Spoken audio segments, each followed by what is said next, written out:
Today, we have Erik Minnick, who has been a longtime friend of Profluence, contributing in a myriad of ways, both to what we're doing and the sport ecosystem as a whole, and excited to dive into it. So, Erik, my man, welcome to our Friday sessions. How's everything going in your world? Things are good, man. Excited to be here. Thanks for having me. Yeah, no, for sure. So let's dive right into it, man. We just like to kick things off. Like, give us a little background. Who are you? How the heck did you get into the space? And then we'll take a dive into what you're doing on the capital side, as we get to know you. I'm a former college athlete. I wrestled at Stanford. I'm also a computer science major. And then, then I've been around startups ever since I kind of left school. So, started as a software developer for a venture-backed fintech company, then a little bit as a growth equity investor, then as a founder. And then for about 7.5 years, I ran a family fund called Andover Ventures. And that's where I really started kind of investing in the sports space, sports tech gaming. It's kind of where I honed the thesis that I now invest under at Versus, which is pre-seed and seed in gaming, sports tech, and fintech, and kind of the intersection thereof. I'm also from Philadelphia, as we were kind of chatting about before the call started. So huge Philadelphia sports fan. That's kind of where Versus is located as well. Love that. And we won't hold it against you that you're in Philly, I mean, it's a love-hate relationship we have with the birds, but no, that's cool, man. And I want to go back a little bit before we go face first into Versus and sort of like what's going on in the market. You wrestled at Stanford, sort of earlier thousands, right? And Yep. as you came out from your athletic days and now sitting in this position, what are some of the bigger changes like across the ecosystem that you've witnessed? But let's drill in specifically because I think wrestling often gets overlooked. So I'm curious to sort of get your pulse on what's going on in that sport as well. Yeah, I mean, wrestling has changed dramatically since then in a number of ways. In the international scene, like almost got dropped from the Olympics. We changed how the rules work. We changed the scoring system. On the college level, Penn State has become a superpower since I graduated. I mean, they've won like 11 of the last 12 national championships or something like that. Just kind of across the landscape, like when I graduated, there really wasn't much post-school opportunity. We had what were called graduate assistants, and they were essentially just like grads who were wrestling, competing, and they were paid almost nothing to coach. It was just kind of like it gave them a place to train. And now there's these things called regional training centers, where guys can make really good money training to wrestle. Most notably, Oklahoma State and Penn State have probably the best one, and Michigan have probably the best ones right now. But yes, there's like real wrestling opportunity for people. And then now there's more stuff coming, like real American freestyle. The Hulk Hogan, Eric Bischoff thing is coming out, which I think is exciting. They're bringing in some recent big name guys like Bo Nichols coming back and competing, which I think is just really exciting for the sport. There's other kind of events and things like that have come up. I mean, and also simultaneous with all this is the rise of streaming. So like Flow Sports, when I was wrestling, they came and visited Stanford, and it was just like the Florianis and maybe Mark Bader, like just doing interviews. Like they used to just like we used to use it as like kind of internally, like we would post clips or videos from like that's how you watched your matches, and now it's huge. Big Yeah. streaming service covers, I don't even know how many sports they cover now. So the whole landscape has changed. And then you get down the line into NIL and things like that. And it's changing every day. No, it's a cool one. And, I think so much of our attention gets sucked to the revenue generating sports. It's always interesting, to hear about the ones that are sort of foundational that sometimes gets lost in the shuffle. And, Erik, I'm going to sort of shift gears here. I know we have a lot of founders on the call today. And as we navigate the landscape, we're seeing more and more capital go Series A, larger check sizes. Give us a little background on Versus and, how you guys are evaluating all the innovation that's going on in the sporting, asset class right now. Yeah. So as I said, I ran a family fund called Andover for a while, and just kind of hit the point where I wanted to, grow, and kind of be able to execute on more opportunities and have a bigger voice in kind of the companies I was working with. And so that's really where kind of the idea of Versus started. Yeah, the goal for the fund is 10 million. We've raised a little over half of that so far. I've been actively deploying for about a year. And yeah, and the sporting landscape is really interesting because it can cover so many things. Like, as I always say, my portfolio construction depends a lot on how you define gaming and how you define sports betting. Because some people you talk to and they're like, oh, sports betting is gaming. And then some people they put it under sports tech. So anyway, but you have the sports betting innovation and everything that's happening there and kind of the changes within the regulatory environment. You have everything that's going on in college sports with NIL, the revenue sharing coming down the pike. Actually, I guess that's already here. And then you have on-field performance. Sensors are always getting better right now. Cameras are getting better. You can grab more data off of that. And then finally, one thing that I think is really interesting from an investing landscape is actually the increase of private equity into sports teams, because I think that will change a little bit how they're run on an organizational level to try and drive synergies and things like that. But I think one thing is like that you've seen for a long time is like sports teams don't really know who their fans are in a real way. There's a lot of data that they don't capture, they don't do a good job of kind of analyzing, and so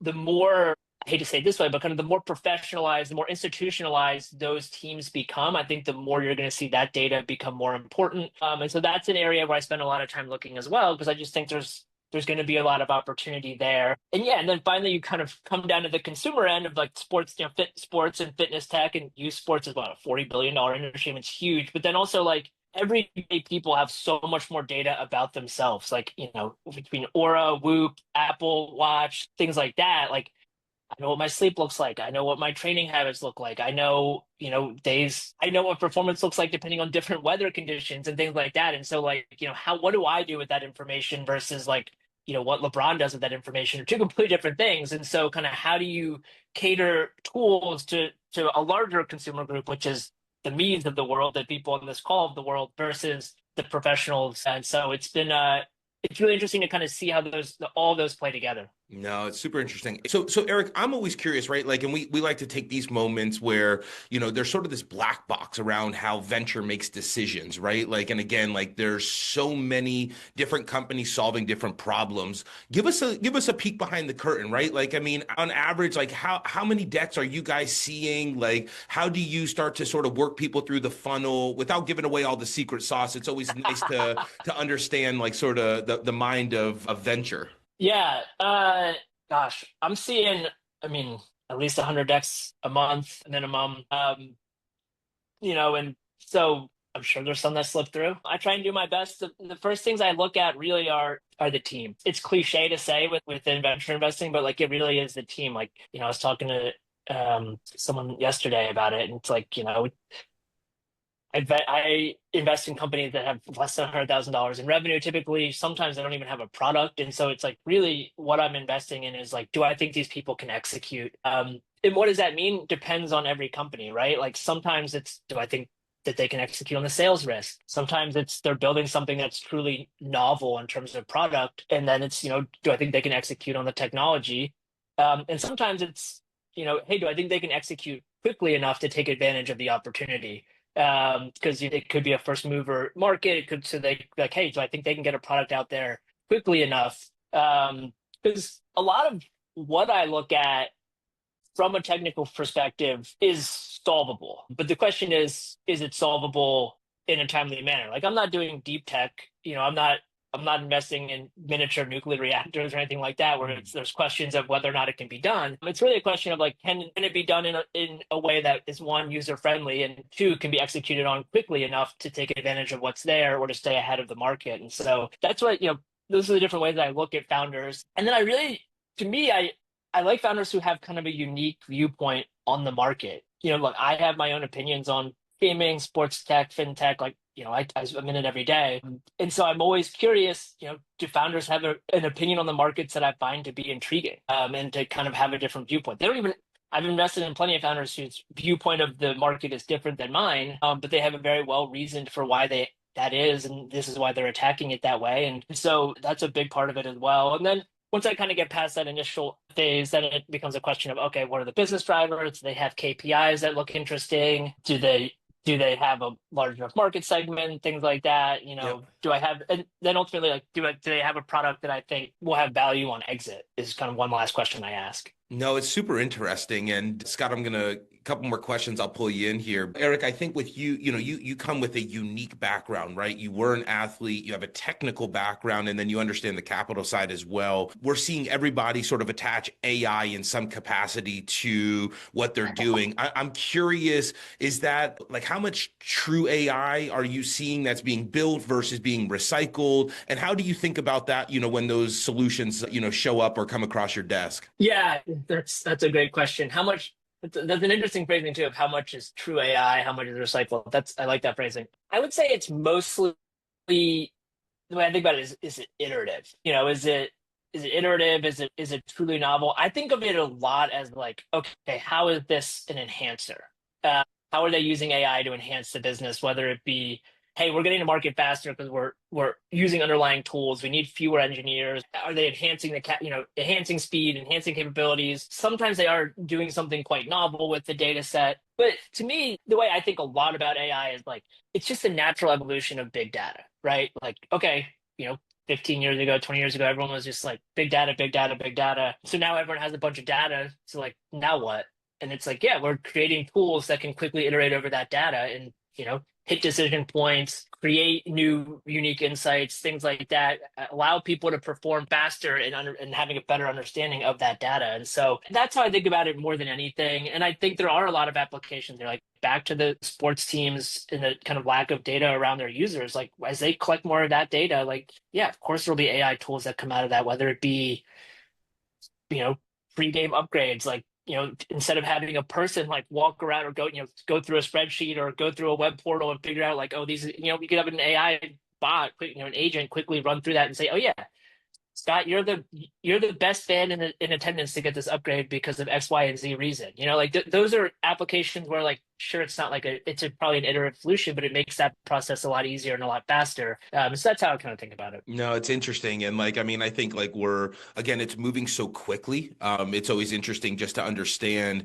how we're evaluating this, which is seemingly new month over month. On the heels of moving quickly, Erik, like we hear a lot, and this might not be as relevant to your stage, but, from a due diligence standpoint, right? Like, I mean, it's incredibly challenging to do true due diligence at the speed at which some of these deals are moving. Do you see that Mhm. as much downstream in the pre-seed seed world, or like what does that sort of due diligence process look like for you guys? No, that's a great question. I mean, I think one of the advantages of being a smaller fund is I can move a lot faster in the diligence process if I need to, right? Like I don't have to call a 8-person IC and have people come in and do present. I'm a solo GP, so it truly is like, I can kind of make a decision and go. So that's definitely I think an advantage for smaller funds. Now, pre-seed rounds more often than not and seed round are not closing in a week right now. So it's not, there hasn't been that pressure on a lot of the deals, but if it does happen, it's fine. Yep. And typically for me, the diligence process is, I have a introductory call with the founder, I try and, get that information. If I think it looks interesting, I try and just get access to a data room or whatever they have, kind of slice through as much information as I can, have a follow-up call or two, and then chat with either whoever's leading the round, an existing advisor, or something like that to just uh, do a little bit more kind of background check on the founder themselves, and then sometimes that's all I need, and sometimes there's follow up questions and things like that. But yeah. Yeah, I think, I appreciate the simplicity around it. Obviously, it's a complex process, but I think sometimes from the founder lens, it's overthought, right? And, I'm looking at Steve, he's front and center in my screen right now. But like, I mean, this is where like it's a compelling story, and having an opinion, I think is, more than half of the battle when, just trying to get these things off the ground. So with that, Erik, I'm going to ask this question, and then I'm going to open it up to conversation with some of the members. What's the biggest miss that you see from founders consistently as they show up and pitch you, putting you on the hot seat? Yeah, that's an interesting question. I mean, I think it's not understanding their core user or not understanding the core drivers of the business in a way that makes it compelling, right? So sometimes people can come up with great tech and they can have it, but they don't really have like a great plan for either user acquisition, user retention, or even really a true understanding of kind of who the core user is going to be. And so that's kind of, I think, the biggest miss. That's kind of one of the areas where I can quickly eliminate companies just being like, yeah, like I don't think they understand the user right in the right way. Yeah, and look, and sometimes I can be wrong on that front as well, but that's kind of what. one of the quick filter lenses that I can use to eliminate people or eliminate companies kind of during the diligence process. I think that's a nugget for everybody listening here, right? It's, sometimes we're so close to the fire of our own business that we don't always articulate the true business strategy and understanding, how this, the dollars make sense for the folks that are deploying into our business there. So appreciate that nugget there. All right, Erik, if you're good with it, I'm going to open it up. I think we have a couple questions from some folks, and then we'll just keep the conversation fluid. Scott Henderson, if you want to come off mute, floor is yours, my friend. Yeah, this is not necessarily specific about investments, but first, a little bit older than you guys and wrestled in New Jersey, West New Jersey, 100 Central, Petersburg Oh, days. We were nice. 3 out of 4 years state champs, but so it's in my blood as it's turned in your blood.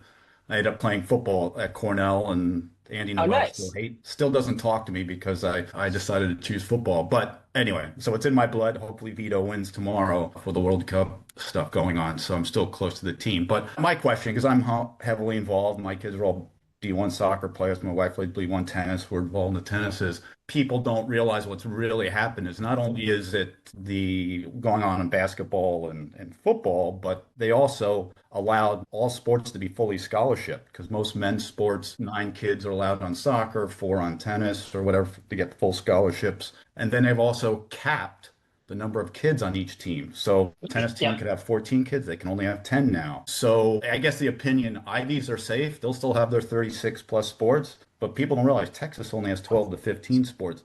And I guess the real question is, what are you seeing, especially coming from Stanford, is what's going on in all these cuts now in all these minor sports? I think it's very concerning. And I don't, I mean, look, Stanford 3 or 4 years ago now, gosh, I can't remember they tried to cut 13 sports, wrestling being one of them. We were luckily able to save all of those, due in no small part to just a wrestler winning our second ever national title. But yeah, I mean, I think it's super concerning. I think it should be concerning actually to the landscape as a whole. Because part of the reason the US is so good in the Olympics is because we have a true proving ground and training environment for those sports, which is college. And so, as we look at the landscape and the money gets even tighter, you're going to see more sports drop. And I think the start of I mean, it's been happening for years, but it's men's swimming, men's wrestling, a couple of sports like that, which have kind of somewhat larger rosters and can be easily cut to save $1 million, $2 million.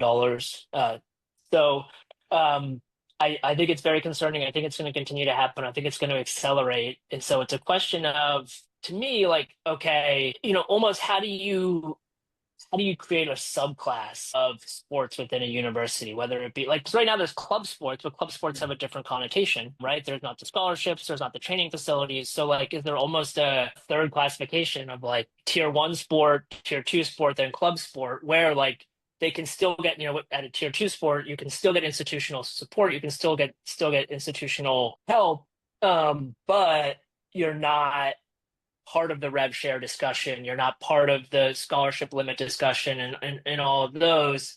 But yeah, I mean, I think it's very possible you see a landscape where you get to the Texases, you end up at somewhere like Texas, where most of the schools end up somewhere like Texas or a lot of the SEC schools, where they just support 12 to 15, they just support the minimum required by the NCAA. And I think sooner rather than later, two things are going to happen. One, that sport limit is going to decrease, sport floor is going to decrease, so you're going to see more that come down. And also, I am a little worried that eventually Title IX is going to get taken to court, and I think that's going to get overturned. And then what does that mean for women's sports as well? Like right now, there's kind of some insulation there, but I think as the money becomes bigger, that's going to become a target as well. I think it's a very interesting time for college athletics from that perspective, and I think the true winners that will come out of it, outside of football and basketball, are the ones who have very creative administrations and very creative donor bases that can come up with a way to continue to support the sports and continue to support the university in a way where it is truly a best of both worlds, as it's been for a while. Yeah, thanks. I just dropped a really interesting op-ed piece from IMG and Weatherford. And so they're introducing a concept called Varsity Light. Erik, that sort of piggybacks your idea, right? That sits in the middle layer, leveraging infrastructure, which is really exciting. And I think that we need to all be very, very close to what's going on in the collegiate space and not just try to figure out solutions with, the rulings that are coming down, but as the landscape's evolving, I think it creates a blue ocean to go ahead and implement new technologies, put new regulations and policy around it that has been precluded by the NCAA. So I think this is an optimistic time, although the narrative may tell you it's pessimistic from from the powers that be. Thoughts on that, Erik? Yeah, no, I think you're 100% right on that. And yeah. I mean, I think there's a ton of opportunity there, and I think that there's a lot of space for creative solutions, and I think the ones that'll come out on top will be the ones who kind of come up with those creative solutions. But I think we have to be more proactive than reactive, as you said, Scott. Because I mean, if we, especially for sports like wrestling and things like that, if we're not proactive, it'll just become harder and harder, because once something's kind of eliminated from a university, it's very hard to bring it back. So it's being more on the forefront. How can you do things to one, lower costs, and two, keep yourself competitive, and three, kind of keep yourself funded, whether that be creating your own endowments, creating like whatever it is. And one thing I didn't mention that I think is just kind of a wrinkle in all of this is that now, like, with conference realignment and things like that, you have, frankly, a lot of the West Coast schools are just like, their budgets are ballooning because they have so much more air travel and hotel stays and things like that. And so how do you factor that in as well? So it's a very interesting time. I do think there's a lot of opportunity for unique solutions as well. Yeah, no, it's all interesting. Even we work with girl plays for Minnesota tennis team, another one for Rutgers, and you go, did you make it out to Ojai for the Pac-10 or the ACC championships, whatever? And they go, no, because their league is 20 teams, and they only take like 10 or 12 teams make it to the championship playoffs. So it's impacting everybody. And we can go on. So thank you for spending a little time on it. Thank you. No, it's really cool. And I think it's very, very relevant. I think Andrew will nod his head to this, but it's something that I think as we're raising capital and, understanding the market position, it's something that needs to be addressed, right? Now the New York Times came out with the $40 billion market cap. Everyone's talking about youth sports, right? But I think college is in this Wild West moment. But if positioned correctly, I think it's a competitive advantage to have a real strong opinion of where this is going. Thoughts on that, Erik? No, agreed, for sure. I mean, I think having a strong opinion about it and an investment thesis on it is critical, and kind of ways that you want to attack it is for sure critical. And private equity within major league sports will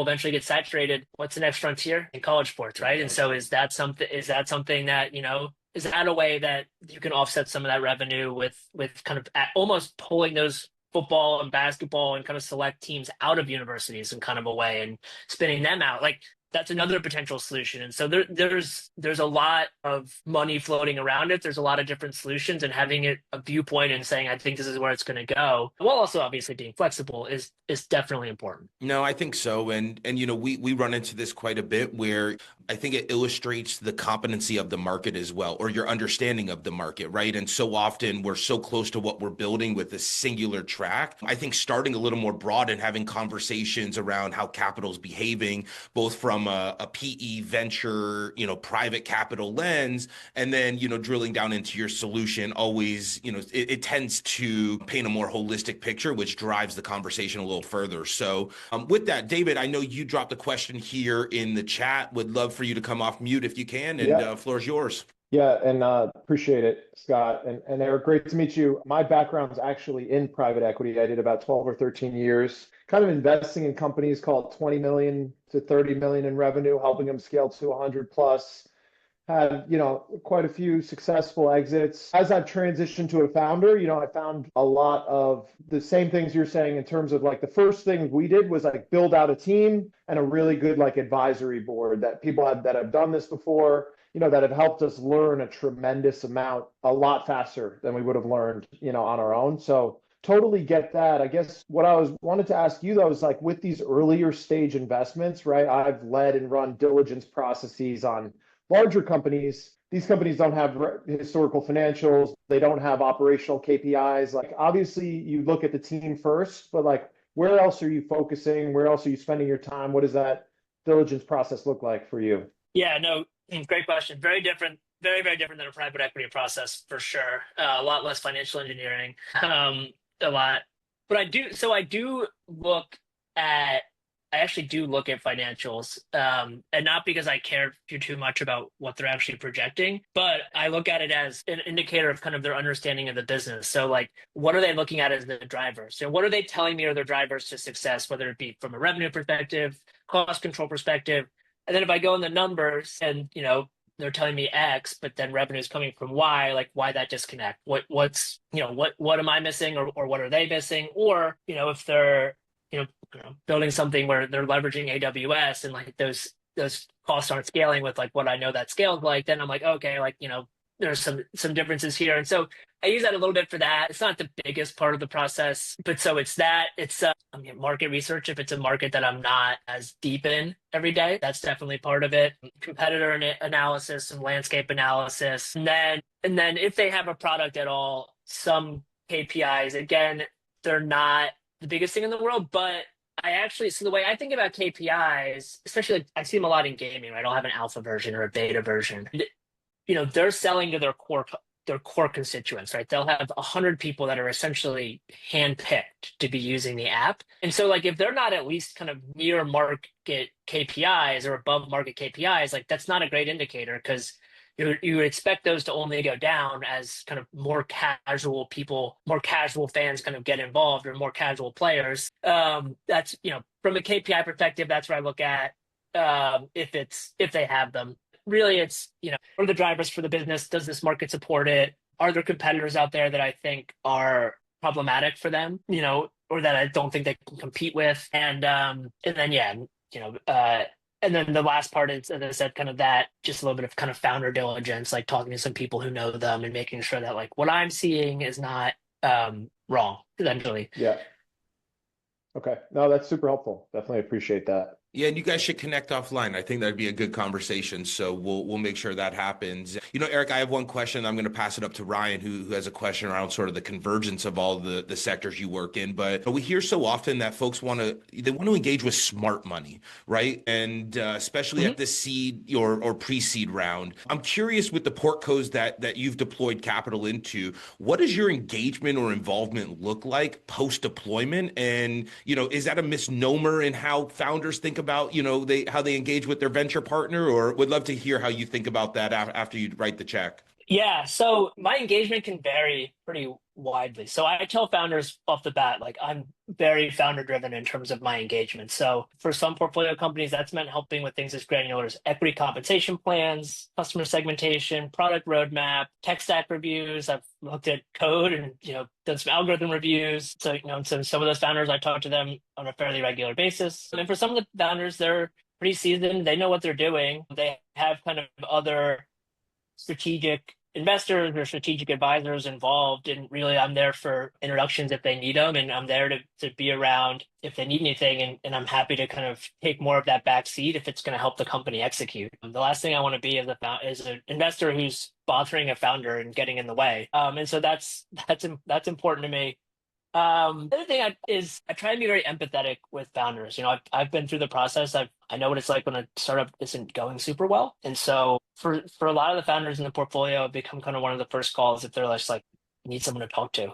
That's kind of some value I hopefully bring as just someone they can talk to. They know that, there isn't going to be like a big backlash or whatever of what they say. It's just, someone to help them kind of troubleshoot ideas with and troubleshoot problems with. So, that's another thing I've definitely helped with founders, and is important to me to be someone that they think of as someone who can do that. Which is invaluable, right? And I think that empathy word, goes out the window sometimes when we're having these conversations. And, I think having that harmony between, we're running a capital business here, right? Like we have to execute, but also putting yourselves in the shoes. And I think that's where sort of like we talk about it as athletes, like you're able to go ahead and sort of like understand what that journey looks like is so important. So I'm just glad you hit on that, because the human side is just as relevant, if not more, than in the actual execution of the business. And Scott, just to follow up on both of our questions, I'm curious, like I see you have a little bit of an engineering background. Are there like areas of the business you like to zoom in on when you make an investment and spend more time? I look at the tech stack and whether I think it's scalable and kind of what they're building in. That's, yeah, I should have mentioned that. That's definitely part of the diligence process as well. Most people, I mean, there's so many good tools out there right now. Most people are building tech stacks that I think are pretty scalable, especially with kind of a lot of the easy kind of server, AWS type tools, cloud computing tools that are out there.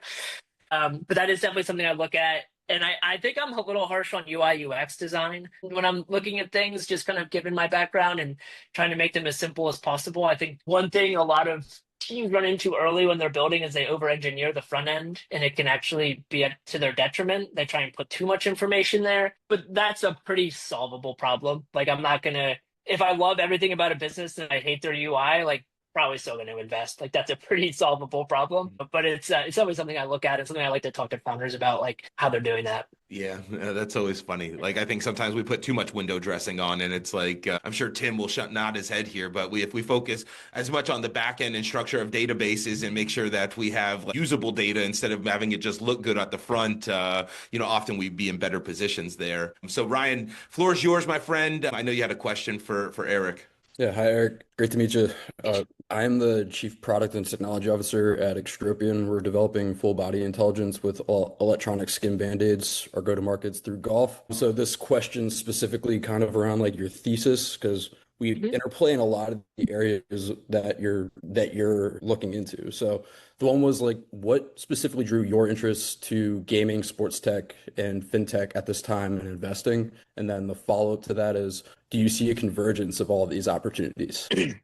Yeah. So when I started kind of investing at Andover, I had the opportunity to shape the thesis, and I wanted to invest in areas that I'm interested in, but that also have kind of big growth potential and market potential. And so that's where I ended up at gaming, sports tech, and fintech. Is just they're three pillars that have a lot of opportunity, have a lot of growth, and also that I would be engaging with anyway. And so that was kind of there. And what I found to be very interesting to the second question here, since I've started doing that, is how much overlap there is. And I think kind of how much you can get by investing across them that can give you unique insights into the industries. I mean, they're constantly stealing from each other in a very interesting way. Like the consumer fintech right now, they're just games.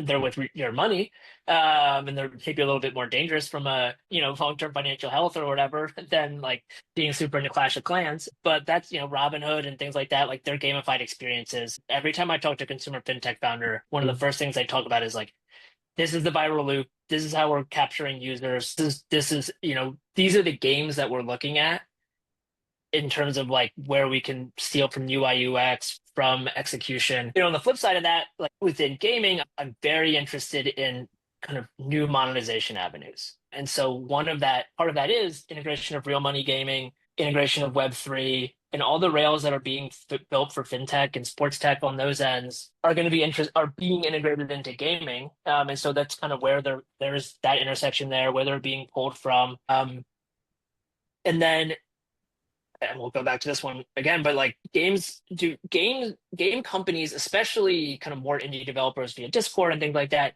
do an unbelievable job of engaging their fan base, and creating opportunities for their fans to meet up, for their fans to engage with other fans, engage with the developers, help them kind of push where the product is going. And I think kind of some of those avenues are being pulled into sports. And then from the fintech side into sports, I mean, there's a plethora of them, but I guess the one I would key on is loyalty programs. Loyalty programs coming into sports is a big one. And obviously loyalty programs have existed in fintech forever.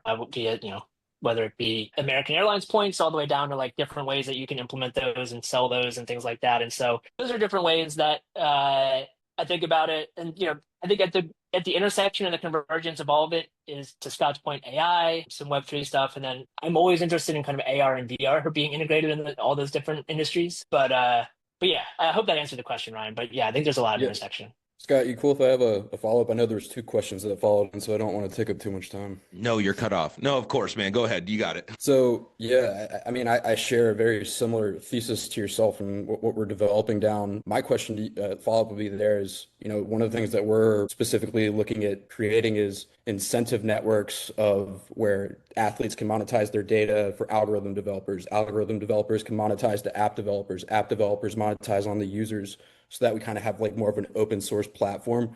Have you seen any other kind of like athlete network kind of build out in a similar way lately? And this is kind of getting towards your component of like Web3 open source to X with with impressions as their incentive mechanism and then user data. But yeah, I can geek out with this one for a while. Yeah, I'm very interested in kind of having a better understanding of it. Excuse me, what it is that you're building and kind of how that's done. Gosh, I mean, the first thing that popped into my head is like all the fights that are going on the right side right now with actors and studios and kind of the use and publishers and things like that, and the use of their data with the AI training models and things like that. And so that's what popped into my head. I mean, yeah, there are almost like, I mean, maybe I'm kind of thinking about it wrong, but it almost sounds like you're building an underlying SDK and kind of a platform that people can plug different APIs into or different products into. And so, that makes me think of almost like a Unity or an Unreal Engine that's underlying kind of a number of different ways that people are building or way that games are being implemented. But again, I could be misunderstanding kind of a little bit of what you're saying there. But We'll make sure you guys get connected offline as well too. Like I think there's like what Extropian's building is really nuanced and super cool. I think there could be some alignment there. You cool with that, Ryan? You cool with just connect you guys offline and let you jam there? Just saw the connection, wanted to. No, it's great. I mean, and these are the cool conversations, right? Like, I mean, that's the beauty of these forums is, we're able to go ahead and sort of dangle the carrot and then, set up some time to go further, deeper, wider there. So, with that, Erik, we're doing an event with Fanatics on the betting side. I think there are really interesting use cases as well with how they're using payment rails to be able to go ahead and take these Fanatics bucks, right? Which are perceivably just sort of like they've made them up, but now they're having real world utility with it, right? So you can earn this and not, in USD, but transact, through Ticketmaster with no fees, right? And so now they're starting to move into venues. And so I think we're starting to watch that connected ecosystem come to life, which is pretty cool. Yeah, that's a great example. And I think it's just the tip of the iceberg in a number of different ways. Yep, it's changing. Infrastructures are changing, right? Which allows new buildings to be built. So, all right, let's go ahead. We keep going. I think we got two more. I think we're moving great on time here. Tim, I'm going to go ahead and give it up to you. And then Vivi, you'll probably be the one to take us home. So Tim, floor's yours, my friend. Thanks, man. Obviously, given the experience that you have in the family office side of it, right? That's a different level investing, scales down all the way up. How are you kind of helping to assist founders in the storytelling aspect of capital raising? Because I think that there's, from a lot of the conversations I've had with some of the people here or broader founders, they struggle when to time a conversation with investor. They're just like, hey, we're raising money, you're deploying money. So kind of drive me through that, both from pre-investing into it, but then obviously once you become a capital partner for them, how you help in that storytelling process. Yeah. No, that's a great question. A lot of investors, I mean, especially family offices, unless you hit a certain scale, there are, and high net worths and family offices fall into this, that they're kind of follow-on checks, right? And so getting some kind of soft commits from them and things like that can be very helpful, but often engaging with them is, to your point, timing, it's really, really helpful when you have a lead. So a lot of those conversations will just can die on the vine because they're just like, well, come back to when you have a lead. You kind of lose that traction. And it's almost like you're repitching all over again. So that is definitely a piece of advice that I give and obviously there's family offices that I engage with and work with that I try to make connections with for people like that or for founders. But yeah, it's like, biggest piece of advice is just like, focus on the lead until you can get it, or kind of do a community round. Sometimes community rounds are great, especially, it depends how much you're raising. If you're raising $10 million, you need a lead. Unless you're like, I don't know, Ramp or somewhere like that. But but if you're raising $500,000, like you're probably not going to find a lead. You can just run a community round. People understand that. You put it into a safe with the somewhat investor friendly cap, like you're gonna have decent opportunity there. So there is a balance there for sure that I can like to kind of talk through the strategy of, and it depends too a little bit kind of where you're investing as well, and sorry, where you're building as well, and kind of who your target customer is, because sometimes family offices like to be strategic partners, and so that's a big piece of it as well, especially in sports. It's actually I find it to be more common in sports that the family offices like to be strategic, and then like fintech, like everyone uses fintech, they seem like less. Now that's not universally true, right? But like it can be more of a yeah, it's like the more emotional, passionate connection into it. Yeah, because I think one of the big challenges that I hear from a lot of founders is they go in and say, "Hey, I'm raising my first round," so that automatically means it's institutional. And for someone like yourself, right? Obviously, you said you invested in kind of idea concepts, but all the way through generally kind of more fleshed out and stuff. I think that everyone just naturally gravitates towards the word pre-seed, but pre-seed could be a $2 million check, or it could be a $50,000 check. And I think there's that level of disconnect that exists from the founder side and from your side. Yeah, and it's a little bit regionally based too. Like I was in the Midwest for a while, and I used to talk about Midwest seed rounds versus like coastal seed rounds, because like they were different things in terms of size, in terms of where the product was, and so like I try not to get caught up in the lingo of it, like of the definitions of it, as much as I try and think about like just sizing. Where is the company? What is the sizing? What is the valuation? Like that's what really matters. You can kind of call whatever you want. Like it's kind of like calling something an alpha or a beta version or like a full launch. Like that's just marketing, right? Made up. Like yeah. Yeah, it's like, do I want users to think it's the finished product or not? Like that's the alpha beta idea. So like it's a little bit just marketing. Until you get down to like valuation and things like that, and then that's what matters. Very good. Appreciate that. All right, I have one more question, then I'm going to pass it to Vivian, and we'll bring this home. Erik, we've been getting this quite a bit. The vehicle of raising a safe has become very popular of late. We're hearing more and more founders sort of at that pre-seed seed intersection. They may have raised a family friends, and now it's, is it more advantageous to go a priced round or to continue to, put a cap on a safe and go raise? Do you have any insights to sort of where you got, what vehicle makes sense for you, or any thoughts or nuggets that you would pass along to founders there? I'm pretty agnostic. Yeah. I mean, I have kind of two warring thoughts on this, but like the first one is, don't price your business until you need to, is like kind of an underlying thing for me, because it's complex, it's expensive, and it's not always super advantageous to business to do it at a lot of stages. Now, the flip side of that is like you reach a point where you have just a cap table full of safes, and they're all different. They're all priced differently, and they're all like, that's like, you don't want to end up there either. Like, run like one or two rounds that are, traditional, like every, one or two tranches of people all in the same safes, and then go price it. Like is probably, the right way to do it. You don't want like $20 million just sitting out there in safes of like varying different caps and discounts. Like that just adds a ton of complexity. And so there's a little bit of kind of a balancing of it. And then, look, some investors only invest in priced rounds. And so if you find one of those and they're interested in your business and they want to issue a term sheet, then like, boom, go price your business, right?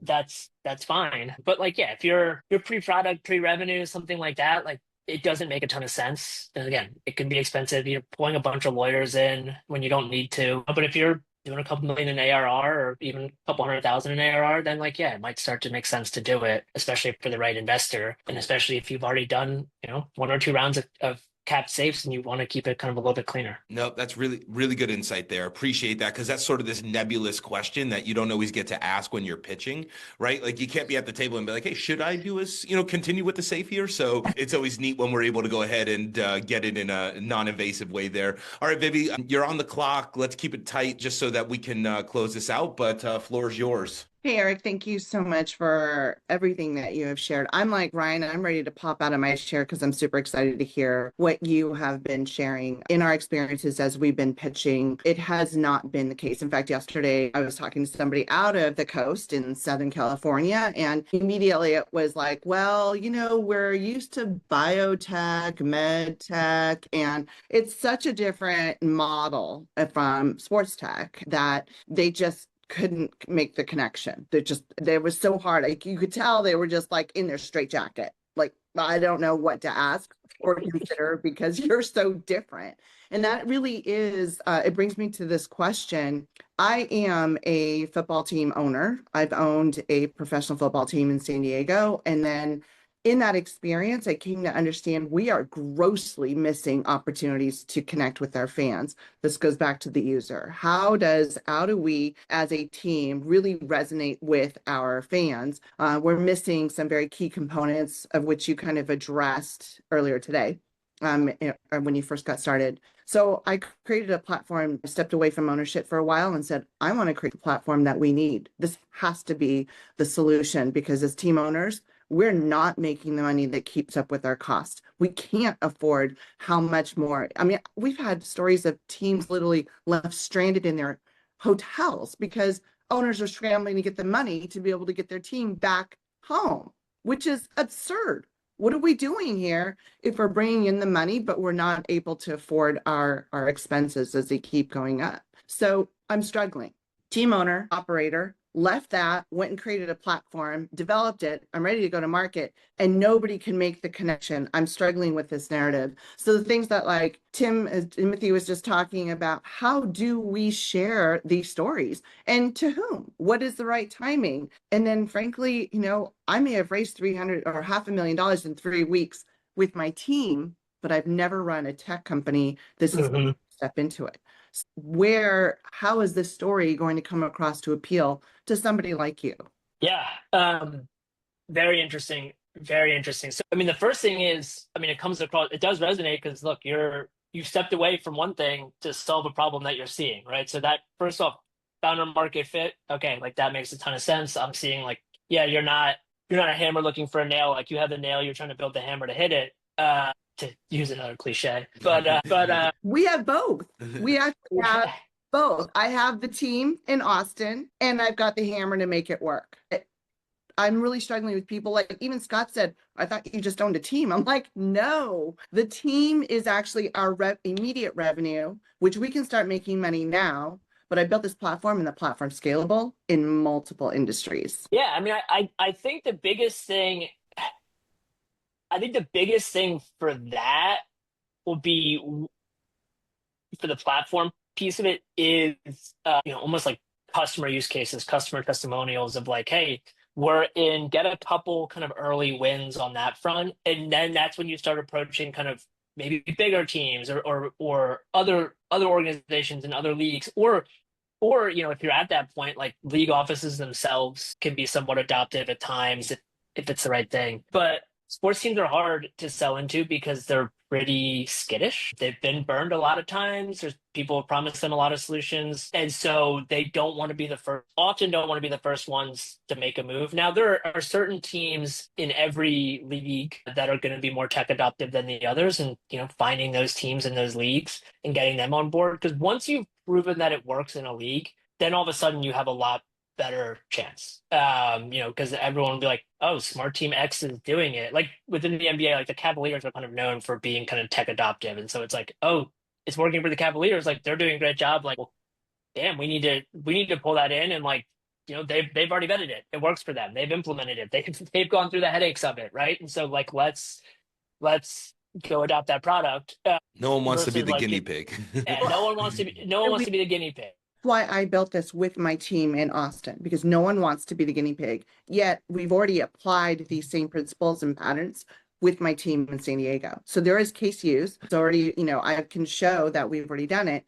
It's just this, I don't know, is it called stereotyping? You're like, or typecasting, like in acting? You're an entrepreneur.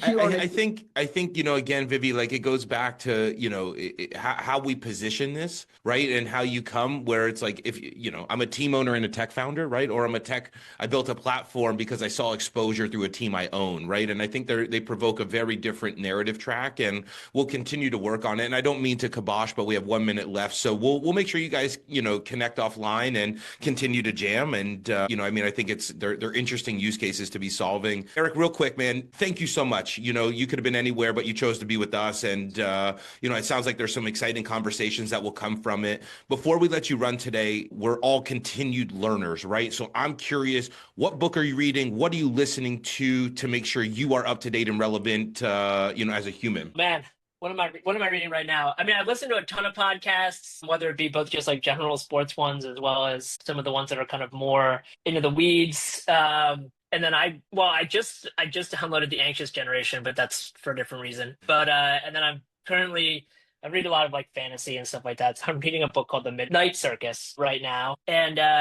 yeah, from a sports perspective, the most interesting book I've read recently is The Club. I think The Club is like brilliant. And I don't think it's I've heard a lot about Greg Sankey, the commissioner of the SEC, has been seen carrying it around. There's a lot of parallels between what's kind of going on in college football and kind of what they did with their Premier League. So I would suggest reading that if you haven't picked it up already. I love it, man. The Club. We'll be sure to drop that in the follow-up. We'll drop the link in there. I know we all have calls that, we just butted up to the hour. Erik, thanks again, man, for coming and imparting wisdom. If you got a chance to ask a question, be sure to send a follow-up note. That's where most of us fall off. But Erik is very generous with his time. So continue the conversations, and we'll be on the road show next week. So if you are in Vegas or New York, be sure to reach out. The Profluent Circus is going to be on the road. So hope everyone has a great weekend, and we'll see you guys next week. Talk soon, guys. Yeah, thanks for having me.